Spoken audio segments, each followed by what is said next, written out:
कहानी की शुरुआत 1922 में रुद्रग्रह से होती है। यहाँ पर हम एक शख्स को देखते हैं जो अपनी वाइफ मल्ली से खाना लगाने के लिए कहता है। अब जब ये दोनों खाना खाने लगते हैं तो मल्ली को ऐसा लगता है जैसे उसे कोई पुकार रहा हो। यही देखने के लिए मल्ली घर से बाहर निकल जाती है, मगर काफी देर हो जाने के बावजूद भी जब वह वापस नहीं आती तो उसे ढूंढने के लिए उसका पति बाहर निकलता है। तभी उसे झाड़ियों के पास किसी चीज को खाने की आवाज आती है। जब वह पास जाकर देखता है तो अपनी वाइफ को देखकर हैरान रह जाता है, क्योंकि वह अपना ही हाथ काटकर खा रही थी। इस दृश्य को देखकर वह बहुत बुरी तरह से डर जाता है और वहां से भाग जाता है। दूसरे सीन में हमें उसी गांव का एक शख्स दिखाया जाता है जो साइकिल पर बैठकर अपने घर जा रहा था, मगर तभी उसे एक अनजानी धुन सुनाई पड़ती है। वह उस धुन से मंत्रमुग्ध होकर उसके पीछे जाने लगता है। इसके बाद वह एक पेड़ के पास जाकर अपना सिर जोर जोर से पटकता है और खुद ही अपनी जान ले लेता है। अब तीसरा कांड तब होता है जब एक शख्स दूसरे शख्स की दाढ़ी बना रहा होता है। उसे अपना उस्तरा नहीं मिलता। तभी हम एक बच्ची को देखते हैं जिसके हाथ में वही उस्तरा होता है। वह उस उस्तरे से अपना कान काटकर खुद ही खाने लगती है। व्यक्तिगत रूप से कहूं तो यह सीन बहुत ही डिस्टर्बिंग था। इन सभी घटनाओं से परेशान होकर सारे गांव वाले अपने राजा के पास जाते हैं और कहते हैं कि शायद हमारे गांव में किसी बुरी आत्मा का साया है। न जाने क्यों लोग खुद ही अपनी जान ले रहे हैं और अजीबोगरीब चीजें कर रहे हैं, जैसे अपने ही शरीर के अंगों को खा लेना। इस पर राजा कहता है, आप लोग फिक्र ना करें, मैं जल्दी ही इसका कोई समाधान निकालूंगा। इसके बाद राजा मदद मांगने के लिए अपनी मां के पास पहुंचता है, जिनकी उम्र करीब 100 साल के आसपास होती है। इस वक्त वह बीमार चल रही होती हैं और बिस्तर पर लेटी होती हैं, जहां पर राजा आकर उन्हें कहता है कि गांव में बहुत सारी अनहोनियां हो रही हैं। न जाने क्यों लोग मारे जा रहे हैं, जिस पर उसकी मां उसे एक कहानी सुनाती है। अब वो कहानी क्या है वो मैं आपको आगे बताऊंगा। इसी के साथ वह अपने बेटे को एक बड़े संदूक की तरफ इशारा करती है। जब राजा जाकर उस संदूक को खोलता है तो उसमें उसे एक छोटा सा बॉक्स मिलता है। अब यह बॉक्स काफी ज्यादा मिस्टीरियस था। इसका भी जवाब मैं आपको कहानी के एंड में दूंगा। इसी के साथ वह अपने परिवार को बोलकर जाता है कि अब समय आ चुका है, क्योंकि जो वचन दिया गया था उसे पूरा करने का समय आ चुका है। जिसके बाद वह अपना बहुत सारा गोल्ड, कीमती सामान, एक घोड़ा और उस संदूक को लेकर जंगल की ओर निकल पड़ता है। ऐसा ही एक सिमिलर सीन हमने कांतारा मूवी में भी देखा था और कुछ हद तक यह स्टोरी तुम्बाड़ जैसी ही फीलिंग देती है, मगर यह कहानी थोड़ी सी अलग है। और थोड़े समय पहले मैंने जो ब्रह्म युग्म करी थी वो भी ऑलमोस्ट सिमिलर है, जिसके बाद हम प्रेजेंट टाइम का सीन देख पाते हैं, जहां पर गांव के कुछ लोग एक डेड बॉडी को, ना ही यहाँ के लोग इन बॉडीज को जलाया करते थे और दफनाया करते थे। सिर्फ गांव के बाहर जाकर नेचर यानी कि वातावरण को अर्पित कर दिया। कहानी में एक जमींदार बराजू को दिखाया जाता है, जो अक्सर लोगों को ब्याज पर पैसा देकर उनकी ढेर सारी जमीनें अपने कब्जे में ले लिया करता था। इस बार उसके पास एक शख्स आता है और कहता है, मैं अपनी जमीन वापस लेने के लिए आपका पूरा पैसा चुका चुका हूं। इस पर बराजू मुस्कुराते हुए कहता है, ठीक है, इतनी दूर से आए हो, थक गए होंगे, पहले थोड़ा खाना खा लो, आराम कर लो, फिर बात करेंगे। शख्स उसकी बात मानकर खाना खा लेता है और कुछ देर विश्राम भी कर लेता है। लेकिन जब वह अपनी जमीन के कागजात मांगता है तो बराजू निर्दयता से कहता है, पैसे तो तूने दे दिए, मगर जमीन तुझे नहीं मिलेगी। और इसके साथ ही वह उसकी जान ले लेता है। यहाँ हम देख सकते हैं कि जमींदार का किरदार बेहद लालची और निर्दयी है। पैसा कमाने और अपनी संपत्ति बढ़ाने के लिए वह किसी भी हद तक जा सकता है।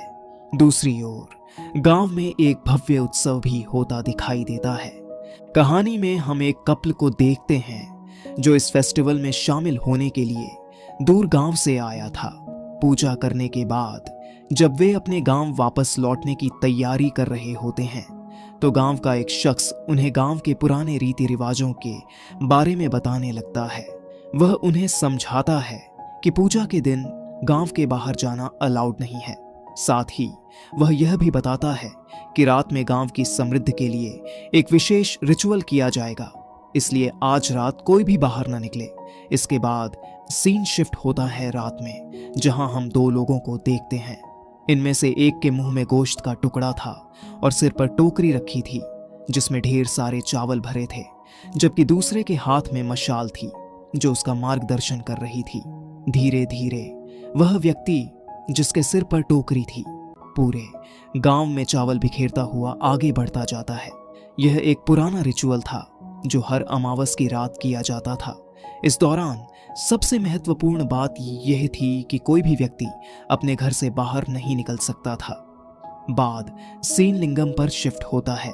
लिंगम के माता पिता बचपन में ही गुजर चुके थे, इसलिए गांव के एक अन्य व्यक्ति ने उसे पालकर बड़ा किया था। लिंगम उन्हें बहुत सम्मान देता था। एक दिन वह अपने दोस्त के साथ गांव में घूम रहा था, तभी उसे पड़ू दिखाई देती है। पड़ू उसका बचपन का प्यार थी जिसे वह बहुत पसंद करता था। प्यार में डूबा लिंगम एक दिन उसे प्रपोज करने का फैसला करता है, लेकिन पड़ू मना कर देती है। रात को जब लिंगम सो जाता है तो उसे अजीबोगरीब ख्याल आने लगते हैं। एक घोड़ा, एक शख्स, एक तलवार, लाल आंखें, एक बड़ा क्रीचर और एक गुफा।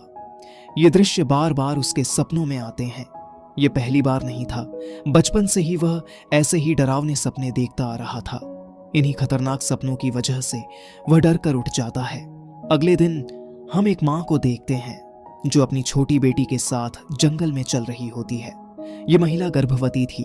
खेल खेल में छोटी बच्ची अपनी माँ से बहुत दूर चली जाती है। बच्ची कहीं खो न जाए या जंगल की सीमा न पार कर दे, इस डर से माँ उसे ढूंढने के लिए पीछे भागती है। तभी हम उस बूढ़े शख्स को देखते हैं जो गांव की सीमा के बाहर लाशों को रखा करता था। वह महिला को आगाह करता है और पूछता है, तुम बाहर क्यों जा रही हो? महिला जवाब देती है कि मेरी बच्ची खेल खेल में न जाने कहां चली गई है। इस पर वह बूढ़ा जोर देकर कहता है, कुछ भी हो जाए लेकिन बॉर्डर क्रॉस मत करना। लेकिन माँ अपनी बेटी को लेकर इतनी चिंतित थी कि उसने चेतावनी को नजरअंदाज कर दिया और सीमा पार कर गई। कुछ देर बाद हम देखते हैं कि बच्ची बॉर्डर के इस पार ही थी, यानी उसने सीमा पार नहीं की थी। अब वह अपनी माँ को ढूंढने लगती है, लेकिन वह कहीं नहीं दिखती। तभी वही बूढ़ा आदमी वहां पहुंचता है और सोच में पड़ जाता है, अगर बच्ची यहाँ है तो उसकी माँ का क्या हुआ। इसके बाद हम उसकी माँ को देखते हैं जो खून से लथपथ थी। उसका मिसकैरेज हो चुका था। तभी गांव का खतरनाक क्रीचर उसे अपने साथ ले जाता है। अगले सीन में हम जमींदार के छोटे भाई बाली को देखते हैं जो नशे और जुए का आदी था। गांव का सबसे बड़ा ठरकी बाली था। हर सुंदर लड़की पर उसकी नजर होती और यह उसकी पुरानी आदत बन चुकी थी। गांव की लड़कियों पर हाथ साफ करना उसकी आदत थी और उसके भाई राजू के साथ मिलकर इन दोनों ने पूरे गांव का जीना दुश्वार कर रखा था। आज भी वह एक मासूम बच्ची को ले जाने ही वाला था कि तभी पड़ू वहां भाला लेकर पहुंच जाती है और गरजते हुए कहती है, इस बच्ची से दूर रहना। जब यह बात राजू को पता चलती है तो वह गुस्से से आग बबूला हो जाता है और चीखता है, आज एक छोटी सी लड़की ने हमें डराया है, कल को पूरा गांव हमें डराएगा। इसका कोई तोड़ हमें आज ही निकालना होगा। ये सब सुनकर बाली, जो कि पहले से ही पड़ू से बदला लेना चाहता था, सीधा उसके घर जा पहुंचता है। वह उसके बाल पकड़कर घसीटने लगता है और उसे अपना शिकार बनाने ही वाला था कि तभी लिंगम वहां से गुजर रहा होता है। लिंगम बाली को ऐसा करते देख लेता है और दोनों के बीच भयंकर झगड़ा हो जाता है। लिंगम बाली की जमकर धुनाई करता है, जिससे बाली बुरी तरह पिटकर वहां से भाग जाता है। पड़ू, जिसकी जान लिंगम ने बचाई थी, धीरे धीरे उसे दिल दे बैठती है। कुछ समय बाद वह लिंगम को प्रपोज कर देती है और इसी के साथ इन दोनों की प्रेम कहानी शुरू हो जाती है। कहानी के गाने ज्यादा खास तो नहीं हैं, लेकिन साइड एलिमेंट्स के लिए ठीक ठाक चल जाते हैं। इसके बाद हम गांव की एक साध्वी को देखते हैं जो कि गहरे ध्यान में थी। हमें पता चलता है कि वह पतंगी देवी की उपासक थी और उनमें गहरी आस्था रखती थी। कुछ लोग एक बच्ची को उसके पास लेकर आते हैं जो किसी अज्ञात शक्ति के प्रभाव में थी। साध्वी अपनी अलौकिक शक्तियों का इस्तेमाल कर बच्ची को ठीक कर देती है। इसके बाद हम लिंगम को देखते हैं, जो अपनी प्रेम कहानी को आगे बढ़ाने और शादी करने के लिए पड़ू के पिता के पास पहुंचता है। वह कहता है, मैं आपकी बेटी का हाथ मांगना चाहता हूं। पड़ू का पिता जानता था कि लिंगम कोई खास कमाई नहीं करता और उसकी जिंदगी शराब के इर्द गिर्द ही घूमती है। वह दो टूक जवाब देता है, पहले अपनी हालत सुधारो, फिर इस बारे में सोचेंगे। लिंगम जवाब देता है, मेरे पिता के पास गांव में 2 एकड़ जमीन थी, लेकिन वह इस वक्त जमींदार के कब्जे में है। पड़ू के पिता सोचते हैं और फिर कहते हैं, ठीक है, पहले जमींदार से अपनी जमीन छुड़वाओ, फिर बात करेंगे। रात को लिंगम अपने दोस्तों के साथ बैठकर सोच रहा था, यार राजू बहुत कठोर आदमी है, इतनी जल्दी मेरी जमीन देने वाला नहीं। अब शादी के लिए क्या जुगाड़ लगाऊं? अगले दिन वह कुछ लोगों को लेकर राजू के पास पहुंचता है और कहता है, मेरी पुश्तैनी जमीन तुम्हारे पास है, मुझे मेरी 2 एकड़ जमीन वापस चाहिए। अगर आज नहीं दोगे तो मामला बिगड़ जाएगा। राजू चालाकी से खेल जाता है। वह गांव के अंदर की जमीन देने के बजाय बाहर की 4 एकड़ जमीन दे देता है और कहता है, ले, मैंने तेरी ख्वाहिश पूरी कर दी। बाली यह देखकर गुस्से में आ जाता है और कहता है, भैया ऐसे लोगों को क्यों मुंह लगा रहे हो? राजू मुस्कुराकर कहता है, लिंगम इस गांव का दुलारा है, देखा नहीं उसके साथ कितने लोग थे। वैसे भी मैंने उसे गांव के अंदर की नहीं बल्कि बाहर की श्रापित जमीन दी है। जैसे ही वह गांव से बाहर कदम रखेगा मारा जाएगा। इसके बाद हम एक गांव के किसान को देखते हैं जो गलती से उस श्रापित जमीन की सीमा पार कर जाता है। तभी एक भयानक क्रीचर आकर उसे बेरहमी से मार देता है और उसका मांस खाने लगता है। फिर हमें उस क्रीचर की झलक मिलती है जो दिखने में बेहद डरावना था। फ्लैशबैक में हमें लिंगम का बचपन दिखाया जाता है, जहां वह अपने दादाजी के साथ जंगल के उसी खतरनाक इलाके से गुजर रहा था। उसके दादाजी उसे एक राजा की कहानी सुनाते हैं। वह राजा बहुत ही क्रूर था और अपने राज्य को बढ़ाने के लिए बेरहमी से हत्याएं करता था। उसकी नजर कलिंगा नामक राज्य पर पड़ी, जिसे पाने के लिए वह युद्ध छेड़ना चाहता था। तभी अचानक लिंगम के दादाजी गायब हो जाते हैं। दूर आगे जाने पर उसे अपने चेहरे पर खून टपकता हुआ महसूस होता है। जैसे ही वह ऊपर देखता है उसे पता चलता है कि उसके दादाजी को किसी ने मारकर पेड़ पर लटका दिया है। यही सपने उसे बार बार आते रहते थे। अगले दिन जब उसके पास जमीन आ चुकी थी तो वह पड़ू के साथ शादी कर लेता है, लेकिन उसके मन में एक सवाल बना रहता है, आखिर बराजू ने उसे 2 की जगह 4 एकड़ जमीन क्यों दी? इस बात का पता लगाने के लिए वह अपने दोस्त के साथ उस जमीन को मापने के लिए निकल पड़ता है। अब यहां पर एक दिलचस्प चीज सामने आती है।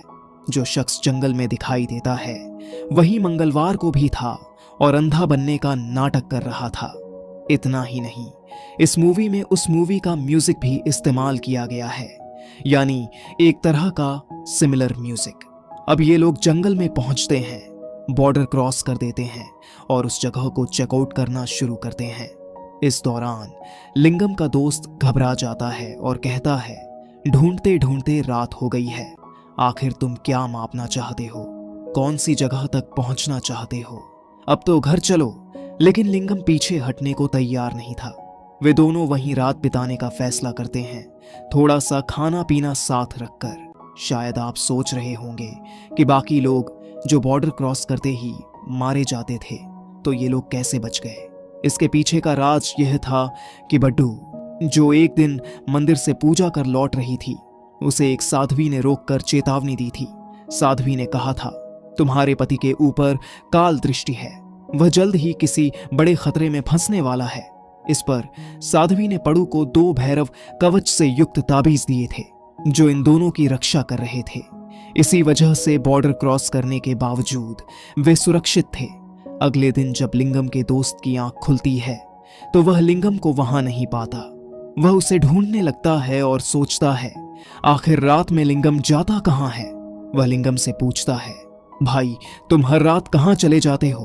अब लिंगम उसे सारी सच्चाई बताता है। आज से 20 साल पहले की बात है। लिंगम कहता है, जब मैं और मेरे दादाजी इस जंगल से गुजर रहे थे तो उनके हाथ में एक संदूक था। उस संदूक में एक किताब थी। दादाजी ने पहले ही बता दिया था कि भविष्य में अगर मेरे मन में कोई सवाल आएंगे तो उनके जवाब इस डायरी में लिखे होंगे। लेकिन उस क्रीचर ने दादाजी को ले जाने की वजह से वह किताब कभी मुझे नहीं मिल पाई। इसीलिए मैं कई बार इस जंगल में आया, बस उस किताब को ढूंढने के लिए। लेकिन भैरव कवच के बिना बॉर्डर क्रॉस करना नामुमकिन था। अब जब उसके पास कवच था तो वह हर रात निकलता था उसी बड़े संदूक को खोजने के लिए जिसमें वह किताब थी। और फाइनली वह उस किताब को खोज निकालता है और पढ़ने लगता है। उसमें लिखा था, आज से कई साल पहले लगभग 18वीं सदी में रुद्रगिरी नाम का एक बहुत बड़ा किंगडम था। इस पर मचियाजू नाम का एक राजा शासन करता था। वह अपने लोगों पर ध्यान नहीं दिया, बस हर बार अपनी धन संपदा बढ़ाने के लिए नए नए राज्यों पर हमला करता रहा। अब एक दिन उसकी नजर कलिंगा नाम के राज्य पर पड़ जाती है। उसे हासिल करने के लिए वह अपनी पूरी सेना को वहां जंग के लिए भेज देता है। मगर यहां उसका सामना करने के लिए राणा सिंह था, जो कि कलिंगा राज्य का राजा था। दोनों के बीच जबरदस्त युद्ध हुआ, लेकिन राणा, जो कि बहुत ताकतवर था, उसकी वजह से राजू की मौत हो गई। फिर कई सालों बाद उसका बेटा बैलू आया। बैलू सिर्फ अपने पिता की आखिरी इच्छा पूरी करना चाहता था, यानी कलिंगा राज्य को हड़प कर उस पर शासन करना। इसके लिए वह काली ताकतों का सहारा लेता है। वह धारिका देवी के पास जाता है और कलिंगा को खत्म करने के लिए एक दैत्य की मांग करता है। धारिका देवी उसे असुर दक्षी प्रदान करती है। यह असुर दक्षी एक ऐसा जीव था जो लोगों को मारकर खा जाता था। उसमें कई तरह की सुपर ह्यूमन ताकतें थीं। यही कारण था कि कलिंगा की पूरी सेना भी उसे हरा नहीं पाई। इसके बाद वह वहां के खजाने और वहां की देवी की मूर्ति को लूटकर रुद्रगिरी ले आया। यह मूर्ति पतंगी देवी की थी, जो पहले कलिंगा में स्थापित थी। इस अपमान से पतंगी माता क्रोधित हो गईं और उन्होंने पूरे रुद्रगिरी राज्य को यह श्राप दे दिया कि अमावस की रात को सभी मारे जाएंगे। अब असुर दक्षी, जो पहले बैलू की बात मानता था, अब उसी की प्रजा को मारने लगा। धीरे धीरे उसने पूरे राज्य को तबाह कर दिया और अंततः वह भी मारा गया। इन भयंकर घटनाओं से परेशान होकर बैलू की पत्नी एक साधु के पास गई और मदद मांगी। उसने पूछा, हम इन भयावह चीजों से कैसे छुटकारा पा सकते हैं? साधु ने कहा, तुम्हें इस गांव में पतंगी माता का एक मंदिर बनवाना पड़ेगा, उनकी पूजा करनी होगी, लेकिन इसके साथ ही एक बलिदान भी देना होगा। तुम्हारे खानदान के किसी पुरुष सदस्य को इस बलिदान में शामिल होना होगा, चाहे वह तुम्हारा बेटा हो या पोता। अब जब फिल्म की शुरुआत में हमने देखा कि रुद्रगर्जना से गांव में मौतें हो रही थीं, तो असल में यह वही औरत थी जो राजा के वंश की थी। उसकी उम्र करीब 100 साल थी और उसी ने राजा को बताया था कि अगर इस विनाश को रोकना है तो तुम्हें सब कुछ त्याग कर एक गुफा में जाकर कलिंगा माता को स्थापित करना होगा, तभी यह कत्लेआम रुकेगा। अब एक दिन यूं ही जंगल में घूमते घूमते लिंगम को वही गुफा मिल जाती है जहां राजा ने अपना देह त्याग किया था। वहां ढेर सारा सोना और एक तलवार भी पड़ी थी, मगर सबसे खतरनाक बात यह थी कि उस गुफा के ऊपर असुरदक्षी का चिन्ह बना हुआ था। वहीं असुरदक्षी, जो जंगल का वह क्रीचर था जो बॉर्डर लाइन क्रॉस करते ही हर किसी को मार देता था और उनका कच्चा मांस खा जाता था, अब उस गुफा के पास मौजूद माल की ओर खींचता चला जाता है। माल तो खूब सारा था, मगर जान का जोखिम भी अत्यधिक था। इसी समय लिंगम और उसके साथी उस माल को लूट कर ले जाने वाले होते हैं कि अचानक बाली ढेर सारे लोगों के साथ वहां पहुंच जाता है और कहता है, मैं तो बस यही चेक करने आया था कि कहीं तुम मारे तो नहीं गए। तभी वहां असुरदक्षी पहुंच जाता है और मौजूदा लोगों पर हमला कर देता है। एक एक करके सभी को मारने लगता है। एक पल के लिए लिंगम पर भी खतरा मंडराने लगता है, लेकिन तभी उसके हाथ में उसके पूर्वजों की तलवार आ जाती है, जिससे वह असुरदक्षी का विनाश कर देता है। यह सफलता इसलिए मिली क्योंकि लिंगम का जन्म एक खास पुष्य मित्र माता की उपासक के रूप में हुआ था, जिन्होंने उसे एक विशेष कवच भी प्रदान किया था। इसी वजह से वह असुरदक्षी को मारने में कामयाब हो जाता है। उसके बाद वे सभी मिलकर सारा माल लूट लेते हैं, बहुत अमीर हो जाते हैं और एक शानदार जीवन शैली जीने लगते हैं। लेकिन फिल्म के पोस्ट क्रेडिट सीन में हम देखते हैं कि गांव में असुर दक्षी फिर से आ गया है, परंतु अब उसे खत्म करने के लिए जाग उठी है पतंगी माता। इसी तेज सस्पेंस के साथ फिल्म का अंत हो जाता है ताकि इसके सेकंड पार्ट में और भी रोमांचक घटनाएं सामने आ सकें। उम्मीद है यह विस्तृत विवरण आपको पसंद आया होगा। अगर पसंद आया हो तो कृपया इस वीडियो को लाइक, कमेंट और शेयर करें। साथ ही चैनल को सब्सक्राइब करना न भूलें ताकि हम ऐसे ही दिलचस्प कंटेंट आपके लिए लाते रहें। धन्यवाद और मिलते हैं अगले वीडियो में।